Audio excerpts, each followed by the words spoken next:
ମୁଁ ମୋର ଅଶେଷ କୃତଜ୍ଞତା ଦଉଛି, କାରଣ ଇଏ ଏତେ ସହଜ ନୁହେଁ ଏଇ ଜାଗାରେ ପହଞ୍ଚିବା। ଚେତନାର ସେଇ ଯୋଉ ସ୍ତର, ସେଇ ସ୍ତରରେ ପହଞ୍ଚିବା ଏତେ ସହଜ ନୁହେଁ। ଆପଣ ମାନେ କେମିତି ସେ ଇଏକୁ କାଟିକି ସେଠି ପହଞ୍ଚିଲେ, ସେ ବହୁତ ଇଏର ବିଷୟ। ଏବଂ ବହୁତ ଗୁଡେ କ୍ୱେଶ୍ଚିନ୍ ଆନ୍ସର ମୁଁ ଶୁଣୁଛି ଲାଷ୍ଟ 10-15 ଦିନ ହେଲାଣି। ହଁ, ସିଏ ମୁଁ 50 ବର୍ଷ ହେଲା ଏ ବିଷୟରେ ଗବେଷଣା କରୁଛି। ହଁ, ନାଇଁ ଗବେଷଣା ଏତେ ଗଭୀର ଗବେଷଣା, ଆଉ ଗବେଷଣାଟା ଏତେ ସହଜ ନୁହେଁ। ଯିଏ କରିଛି, ଯିଏ ସେ ଲାଇନରେ ଅଛି, ସିଏ ଜାଣିପାରିବ। କାହିଁକି ନା ଏଠି ପ୍ରାରବ୍ଧ ହଉଛି ବହୁତ ବଡ ଅବରୋଧକାରୀ ଶକ୍ତି। ଯଦିଓ ଆପଣ ଗୁରୁ ପରମ୍ପରାରେ ଯାଉଛନ୍ତି, ସବୁବେଳେ ଗୁରୁଙ୍କ ନାଁ ଧରୁଛନ୍ତି, ସଦ୍ଗୁରୁଙ୍କ ନାଁ ଧରୁଛନ୍ତି, ସେ ତ ବହୁତ ବଡ କଥା। କିନ୍ତୁ ଅବରୋଧ ଏଥିରେ ବହୁତ ଅଛି, ବହୁତ ପ୍ରକାର ମାନେ ଇଏ ଅଛି। ସେତିକି ନିର୍ଭୀକ ସାଧକ ଯିଏ ହେଇଥିବ, ସେ ସେଇ ଜାଗାରେ ପହଞ୍ଚି ପାରିବ। ମୁଁ ଯାହା ଯେତିକି ଆପଣଙ୍କ ଭିଡିଓ, ସବୁ ଭିଡିଓରୁ ମୁଁ ଯେତିକି ଯାହା ଲକ୍ଷ୍ୟ କଲି, ମୁଁ ଜାଣିନି ତ ବାବା ଆପଣ ମାନେ ଚାକିରି କରିଥିଲେ କି, ମତେ ଲାଗୁଛି ଚାକିରି କରିଥିଲେ। ମୁଁ ଶୁଣୁଛି ଗୋଟେ ଭିଡିଓରେ ଟେକ୍ନିକାଲ ଆସିଷ୍ଟାଣ୍ଟ ଥିଲେ ଭୁବନେଶ୍ୱରରେ। ସେଥିରେ ବି ଆପଣ ପହଞ୍ଚିଛନ୍ତି, ତା ସହିତ ମାନେ ବହୁତ ବଡ କଥା। ଆଉ କିଛିଟା ଡାଉଟ ଥିଲା, ମୁଁ ଟିକେ ପଚାରିବାକୁ ଭାବିଲି ଆପଣଙ୍କୁ ଫୋନ କରିବି ବୋଲି ନମ୍ବରଟା। ନା, କଣ ପଚାର।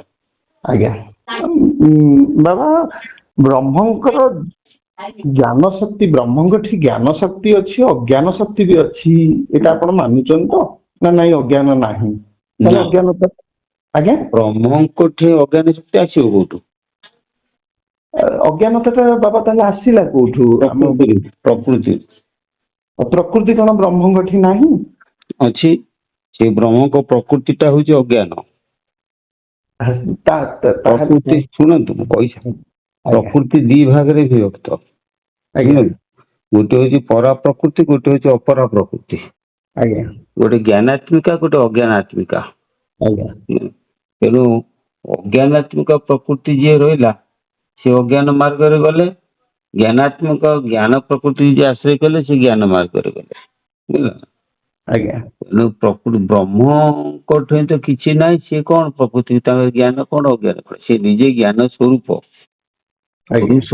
ବ୍ରହ୍ମ ତ ନୁହେଁ, ବ୍ରହ୍ମ ଅଲଗା, ପୁରୁଷ ଅଲଗା, ପ୍ରକୃତି ଅଲଗା। ସବୁ ତ ବହୁତ ଡିଟେଲ ବୁଝେଇ। ତେଣୁ ପୁରୁଷ ହଉଛନ୍ତି ଜ୍ଞାନ। ପ୍ରକୃତି ହଉଛି ଅଜ୍ଞାନ। ତେଣୁ ସେ ପ୍ରକୃତି କେତେ ପ୍ରକାର? ଗୋଟେ ହଉଛି ପରା ପ୍ରକୃତି, ଗୋଟେ ହଉଛି ଅପରା ପ୍ରକୃତି। ତେଣୁ ପରା ପ୍ରକୃତି କି କୁହାଯାଏ, ପରା ପ୍ରକୃତିର ତାକୁ ଦର୍ଶନ ଭାଷାରେ କୁହନ୍ତି ମୂଳ ପ୍ରକୃତି। ସେ ମୂଳ ପ୍ରକୃତି ଟା ହଉଛି ଇଚ୍ଛା। ତେଣୁ ଜ୍ଞାନ ଏବଂ ଇଚ୍ଛା, ଇଏ ଅଜ୍ଞାନ ଅଙ୍ଗାଙ୍ଗୀ ଭାବେ ଜଡିତ। ବୁଝିଲ?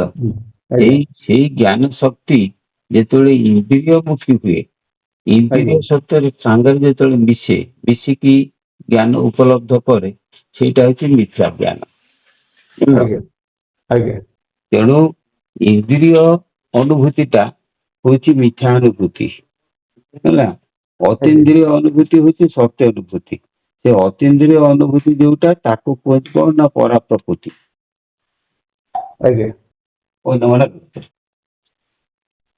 ତେଣୁ ଅତୀନ୍ଦ୍ରିୟ ପ୍ରକୃତି ଟା ହଉଛି ପରା ପ୍ରକୃତି। ବୁଝିଲେ କି? ଆଉ ଇନ୍ଦ୍ରିୟ ମିଶ୍ରିତ ପ୍ରକୃତି ହଉଛି ଅପରା ପ୍ରକୃତି। ତେଣୁ ଇନ୍ଦ୍ରିୟରୁ ଯୋଉ ଅନୁଭୂତି ଉପଲବ୍ଧ ହୁଏ, ପ୍ରତ୍ୟେକ ଅନୁଭବ ଅଛି, ଅନୁଭୂତି ସମସ୍ତଙ୍କର ଅଛି। ମୁଁ ଆଖିରେ ଦେଖିଲି, ମୋର କଣ ଏଇଟା ଗୋଟେ ଅନୁଭୂତି ହେଲା ନାଇଁ? କିନ୍ତୁ ଏଇଟା ହଉଛି ଇନ୍ଦ୍ରିୟାନୁଭୂତି। ମୁଁ ଆଖିରେ ଦେଖିଲି, କିନ୍ତୁ ଆଖିରେ ନ ଦେଇକି ଅନ୍ତର୍ଦୃଷ୍ଟିରେ ଯୋଉ ଜିନିଷଟାକୁ ମୁଁ ଅନ୍ତର୍ଦୃଷ୍ଟିରେ କଳ୍ପନା କଲି, ସେଠି ଆଉ ଇନ୍ଦ୍ରିୟ ରହିଲାନି। ସେଟା ଅତୀନ୍ଦ୍ରିୟ ଅନୁଭୂତି। ସେଇ ସକାଶେ ପ୍ରକୃତି ଦି ଭାଗରେ ବିଭକ୍ତ। ଆଉ କଣ? ନାଇଁ, ପ୍ରକୃତି ଦି ଭାଗରେ ବିଭକ୍ତ, କିନ୍ତୁ ବାବା ଏଠି କଣ ପୁରୁଷଙ୍କ ଇଶାରାରେ ପ୍ରକୃତି କାମ କରୁଛି ନା? ନା, ଶୁଣ, ତମେ ପୁରୁଷ ପ୍ରକୃତି ଦିଟା ଭାବୁଛ। ସେ ଜଣେ ନା, ପୁରୁଷ ପ୍ରକୃତି ଗୋଟିଏ। ମୁଁ ଗୋଟେ ଉଦାହରଣ ଦଉଛି।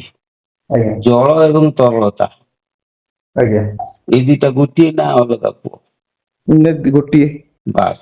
ଜଳ ଏବଂ ତରଳତା ଜଳ କେବେ ହେଲେ ତରଳତା ବିନା ପ୍ରକାଶିତ ହେଇପାରିବନି। ତାର ନା। କାରଣ ହଉଛି କଣ ନା ତରଳତା ଗୁଣ ଯୋଉ କେତୋଟି ପ୍ରତ୍ୟେକ ବସ୍ତୁ ବା ପ୍ରତ୍ୟେକ ଜିନିଷର ପ୍ରକାଶକ ଯାହାକୁ ଯିଏ ପ୍ରକାଶ କରେ ତାକୁ ପ୍ରକୃତି ବୋଲି ବା ଧର୍ମ ବୋଲି ବା ପ୍ରକୃତି ବୋଲି ବି କୁହାଯାଏ। ଆଜ୍ଞା ତେଣୁ ଗୋଟିଏ ଗାଈ ତାର କେତେଟା ଧର୍ମ ଅଛି, 4ଟା ଗୋଡ଼ ଥିବ, 2ଟା କାନ ଥିବ, ଗୋଟେ ସିଂହ ଥିବ, ଇତ୍ୟାଦି ଇତ୍ୟାଦି। ସେଇ ଯୋଉ ଧର୍ମ ସେଇଟାକୁ କୁହାଯାଏ ପ୍ରକୃତି ବୁଝିଲେ। ଆଉ ତା ଆଜ୍ଞା ଭିତରେ ଯୋଉ ନିର୍ଯାସ ରହିଲା ସେଇଟା ପୁରୁଷ।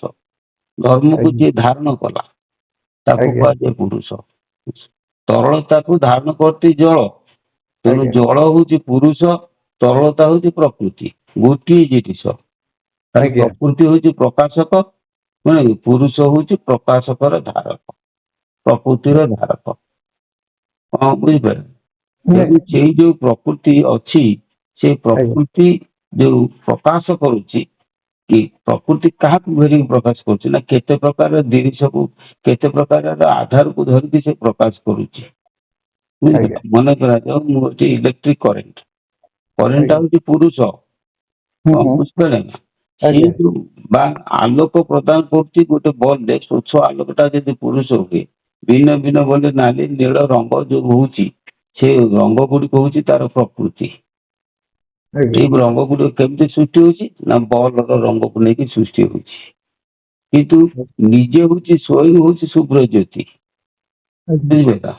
ନିଜେ ଶୁଭ୍ର ଜ୍ୟୋତି କିନ୍ତୁ ପାତ୍ର ନେଇକରି ସେ ଭିନ୍ନ ଭିନ୍ନ ପ୍ରକୃତିରେ ପରିଣତ ହୁଏ, ଭିନ୍ନ ଭିନ୍ନ ରଙ୍ଗରେ ପରିଣତ ହୁଏ। ସେଇଭଳି ପ୍ରକାରର ପ୍ରକୃତି ସବୁ ଅଲଗା, ପ୍ରକୃତି ଭିନ୍ନ ଭିନ୍ନ, କିନ୍ତୁ ପୁରୁଷର ପ୍ରକୃତିର ନିର୍ଯାସ ଯୋଉ ଆଧାର ଯୋଉ ପୁରୁଷ ସିଏ ହଉଛି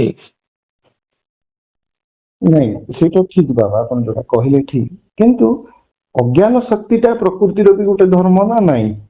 ବା ଯେତେବେଳେ ବହିର୍ମୁଖୀ ହଉଛି ସେ ଇନ୍ଦ୍ରିୟ ଅଭିମୁଖୀ ହଉଛି, ଅତୀନ୍ଦ୍ରିୟମୁଖୀ ହେଲେ ଠିକ ଅଛି, ସେଟା ଅନ୍ତରଙ୍ଗା ଶକ୍ତି ହିସାବରେ କାମ କଲା। ଯେତେବେଳେ ସେ ବହିରଙ୍ଗା ଶକ୍ତି ହିସାବରେ ଯାଉଛି ସେତେବେଳେ ଅନେକ ଅଜ୍ଞାନତା ଜିନିଷ ସେ ରୂପରେ ପ୍ରକାଶ ପାଉଛି। ହଁ ଅନେକ ଅନେକ ଅଜ୍ଞାନତା ଜିନିଷକୁ ସିଏ ଆଶ୍ରୟ କରୁଛି, ଅବଲମ୍ବନ କରୁଛି। ହଁ ଅବଲମ୍ବନ କରୁଛି। ହୁଁ କିନ୍ତୁ କଥା ହଉଛି ଏଇଟାର କ୍ରିଏସନ କଣ ପାଇଁ ଅଜ୍ଞାନତା ଟା କରାହେଲା, ବହିର୍ମୁଖୀ କାହିଁକି ସୃଷ୍ଟି ହେଲା, ଯାହା ନା କେହି ଫଳରେ କିଛି କରିନାହାନ୍ତି, କେହି କିଛି କରୁନାହିଁ, ସେ ସବୁ ଆଜ୍ଞା, ଅଟୋମେଟିକ ହଉଛି। ବୁଝିଲେ? ନାଇଁ ବିଶ୍ୱ ବ୍ରହ୍ମାଣ୍ଡରେ ପ୍ରତ୍ୟେକ ଜିନିଷ ହଉଛି ଅଟୋମେଟିକ, ତାକୁ କେହି କିଛି କରୁନାହାନ୍ତି।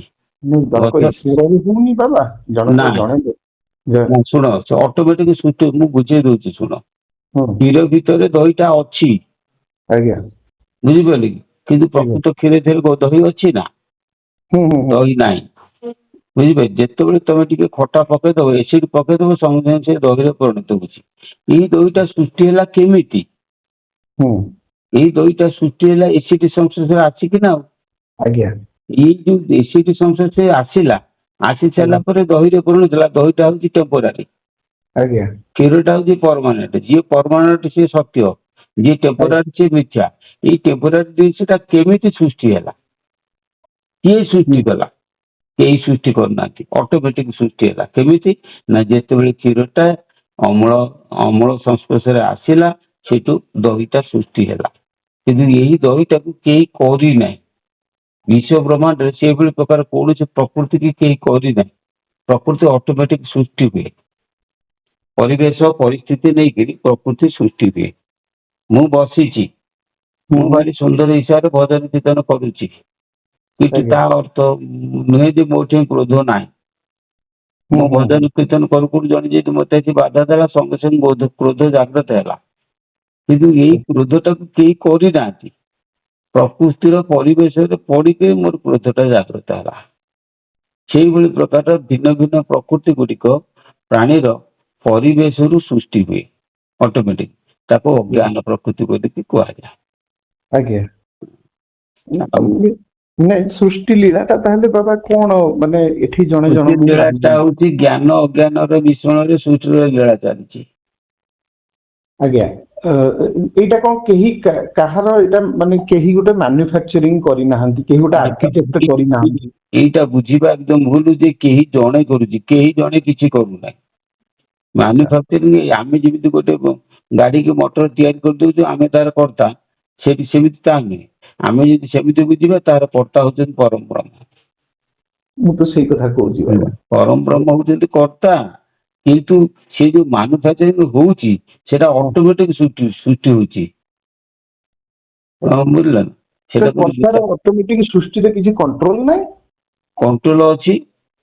ଯଦି କଣ୍ଟ୍ରୋଲ ଅଛି ତାହେଲେ ଅଜ୍ଞାନତା ଶକ୍ତିଟାର କଣ ପାଇଁ ୟୁସେଜ ଟା ସୃଷ୍ଟି ଲୀଳାରେ ନା ମୁଁ ନାଇଁ, ମୁଁ ଦ୍ୱିତୀୟବାର କହିବା ପାଇଁ ପ୍ରସ୍ତୁତ ନୁହେଁ। ତମକୁ ଥରେ କହିଲି ଯେ ଅଟୋମେଟିକ ସୃଷ୍ଟି ହଉଛି, କଣ ପାଇଁ ସେ କାରଣଟା ପ୍ରତ୍ୟେକ ଜିନିଷ। ଆଉ ଗୋଟେ କଥା ମନେ ରଖ, ଅଭାବ ହିଁ ଉଦ୍ଭାବନର କାରଣ।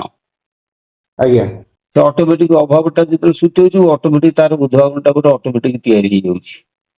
ମୁଁ ଗୋଟେ ଗାଡି ତିଆରି କଲି, ରାତିରେ ଯିବି, ମୋର ଆବଶ୍ୟକ ପଡ଼ିଲେ ଆଲୋକ ସଙ୍ଗେ ସଙ୍ଗେ ଗୋଟେ ଲାଇଟ୍ ଲଗେଇଲି, ଅଭାବ ପଡ଼ିଲା, ତାର ଉଦ୍ଭାବନ ସୃଷ୍ଟି ହେଲା। ସେମିତି ପ୍ରତ୍ୟେକ ପ୍ରକୃତି ଯେତେବେଳେ ବିଶ୍ୱ ବ୍ରହ୍ମାଣ୍ଡରେ କିଛି ଅଭାବ ପଡେ, ତାର ସେ ଅଭାବକୁ ପୂରଣ ପାଇଁ ପ୍ରକୃତିରୁ ଗୋଟେ ଆଉ ଗୋଟେ ପ୍ରକୃତି ସୃଷ୍ଟି ହୁଏ। କେହି ଜଣେ କରେ ନାହିଁ, ସେ ଅଟୋମେଟିକ ସବୁ ସୃଷ୍ଟି ହୋଇଯାଏ। ଏଇଠି ବେଳେ ବେଳେ ସୃଷ୍ଟି ହଉଛି ବିଶ୍ୱ, କେହି କାହାକୁ କରୁନାହିଁ ସୃଷ୍ଟି। ଅଟୋମେଟିକ ସୃଷ୍ଟି ପ୍ରକୃତି କହିଲେ ସ୍ୱୟଂକ୍ରିୟ, ସେଠି ପରକ୍ରିୟ ନୁହେଁ। ନାଇଁ ସ୍ୱୟଂକ୍ରିୟ, କିନ୍ତୁ ସେ ବିନା କର୍ତ୍ତାରେ ତ ବାବା କରୁନି। ନା ମୁଁ ତମକୁ କହିଲି ବୁଝିପାରିଲ ତମେ। କର୍ତ୍ତା ପ୍ରକୃତି ହିଁ କ୍ରିୟମାଣାନି ଗୁଣେ କର୍ମାଣି ସର୍ବସ୍ୱ ଅହଙ୍କାର ବିମୂଢାତ୍ମା କର୍ତ୍ତା ହମ୍ ଇତି ମନ୍ୟତେ। ଗୋଟେ କଥା ଅଛି, ଘରେ ମୁଁ କେହି ନୁହେଁ କିନ୍ତୁ ପୁରା ପିଢାରେ କାହାକୁ ବସେଇ ଦେଉନି। ପ୍ରକୃତି କ୍ରିୟମାଣାନି, ପ୍ରକୃତି ସେ କାମ କରୁଛି। ଗୁଣେଇ, ପ୍ରକୃତିର ଗୁଣ ଦ୍ଵାରା ପ୍ରତ୍ୟେକ କାର୍ଯ୍ୟ କରାଯାଉଛି। ପ୍ରକୃତି କ୍ରିୟମାଣାନି ଗୁଣେଇ, ପ୍ରକୃତି ଗୁଣେଇ କର୍ମାଣି କ୍ରିୟମାଣାନି କରାଯାଉଛି, ବୁଝିଲ। କିନ୍ତୁ ଅହଙ୍କାର ବିମୂଢତା କର୍ତ୍ତା ଅହମ୍ ଇତି ମତେ, ସିଏ ବେଳେ ବେଳେ କହୁଛି ମୁଁ ହଉଛି ଗୋଟେ କର୍ତ୍ତା। ମୁଁ ତୁମକୁ ଗୋଟେ ଉଦାହରଣ ଦଉଛି ଶୁଣ। ତମେ ଜଣେ ମାନ୍ୟଗଣ୍ୟ ବ୍ୟକ୍ତି ହେଲା, ମାନ୍ୟଗଣ୍ୟ ବ୍ୟକ୍ତି, ତମର ଗୋଟେ ଭଲ ଦାମୀ କାର ଟେ ଅଛି, ତମେ କାର ଚଳେଇକି ଯାଉଛ, ରାତିରେ ଯାଉଛ। ଯଦି ଯାଉଛ, ତମେ ଗୋଟେ କୁକୁରକୁ ଭାରି ଭଲ ପାଅ। ସେ କୁକୁରଟି ତମ କାନ୍ଧରେ ବସିଛି। ବସି ସାରିଲା ପରେ ସେ କୁକୁର କଣ କରିଛି ନା, ତମ ଦି ହାତ করে ଦିଟା ଆଗ ଗୋଡ ଦିଟାକୁ ଧରିକିରି ବସିଛି। ବସି ସାରିଲା ପରେ ତମେ ଯେତେବେଳେ ଷ୍ଟିୟରିଂ ମୋଡୁଛ, କୁକୁର କହୁଛି ନାଇଁ ନାଇଁ ଷ୍ଟିୟରିଂ ଟା ମୁଁ ମୋଡୁଛି। ଆଚ୍ଛା, ତମେ ଯେତେବେଳେ ହର୍ନ ଟାକୁ ବଜେଇ ଦଉଛ, କୁକୁର କହୁଛି ଭୋକ୍ ଭୋକ୍, ଲୋକଟା ପଳେଇ ଯାଉଛି। କୁକୁର କହୁଛି କହିଲା ମୁଁ ଭୋକିବାରୁ ସେ ଚାଲି ଯାଉଛି। ତେଣୁ ଗୋଟେ କଥା ହଉଛି, ତମେ କିନ୍ତୁ ପ୍ରକୃତ ସବୁ କାମ କରୁଛ, କୁକୁର କହୁଛି ବୃଥାଟାରେ କହୁଛି ମୁଁ କରୁଛି। ସେ କୁକୁରଟି ହଉଛି ପ୍ରକୃତି, ତମେ ହେଲ ପୁରୁଷ। ବୁଝିଲ? ପୁରୁଷ ଦ୍ଵାରା ସବୁ ପରିଚାଳନା ହଉଛି, ଯଦିଓ ପ୍ରକୃତି କହୁଛି ମୁଁ କରୁଛି। ଅହଙ୍କାର ବୋଲି ଗୋଟେ ଜିନିଷ ଆସୁଛି। ଅହଂ ମାନେ କଣ କୁହ? ଅହଂ ମାନେ କଣ? ଅହମ୍ ଅହମ୍ ମାନେ ହଉଛି ମାନେ ଇଏଟା ଯେ ମିଥ୍ୟା ଜ୍ଞାନଟା, ମାନେ ମୁଁ ହିଁ କରୁଛି ବୋଲି, ମାନେ ଏଇ ପ୍ରକୃତି ହିଁ କରୁଛି। ଅହମ୍ ର ଅର୍ଥ ହଉଛି ମୁଁ। ଆଜ୍ଞା। ସଂସ୍କୃତରେ ଅହମ୍ ଶବ୍ଦର ଅର୍ଥ ହଉଛି ମୁଁ। ଅହମ୍ ବିନ୍ଦୁଟା ମୁଁ ବିନ୍ଦୁ। ଆଜ୍ଞା। ମୁଁ ହଉଛି ନା। ଆଜ୍ଞା। ଯଦି ମୁଁ ହଉଛି ଜଣେ ବାଘ, ଆଜ୍ଞା, ତାର ଯେତେବେଳେ ପ୍ରଥମେ ଯେତେବେଳେ ଭ୍ରୂଣକୋଷରେ ତିଆରି ହେଲା ମାତୃଗର୍ଭରେ, ସେତେବେଳେ ମୁଁ କାର ଭାବଟା ନଥିଲା। ଆଜ୍ଞା। ଯେତେବେଳେ ଟୋଟାଲ ଶରୀରଟା ପୂର୍ଣ୍ଣାଙ୍ଗ ହେଇସାରିଲା ପରେ ନିଜକୁ ନିଜେ ସେ ଜାଣିଲା ମୁଁ ହଉଛି ଗୋଟିଏ ବାଘ। ଆଜ୍ଞା। ହେଲା, ଯେତେବେଳେ ଜାଣିଲା ମୁଁ ବାଘ, ତେଣୁ ବାଘର ପ୍ରକୃତି କି ସିଏ ଆଶ୍ରୟ କଲା। ଆଜ୍ଞା। ଛେଳି କଣ କଲା ନା, ସିଏ କହୁଛି ମୁଁ ଛେଳି, ତେଣୁ ଛେଳିର ପ୍ରକୃତି ଆଶ୍ରୟ କଲା। ତେଣୁ ଛେଳି ବାଘକୁ ଖାଉଛି। ଯଦି ବାଘ ଭାବନ୍ତା ମୁଁ ବାଘ ନୁହେଁ, ମୁଁ ଆତ୍ମା, ଛେଳି ଭାବନ୍ତା ମୁଁ ଛେଳି ନୁହେଁ, ମୁଁ ଆତ୍ମା, ତେଣୁ ବାଘ ଛେଳିକି ଖାଇପାରନ୍ତା ନାହିଁ।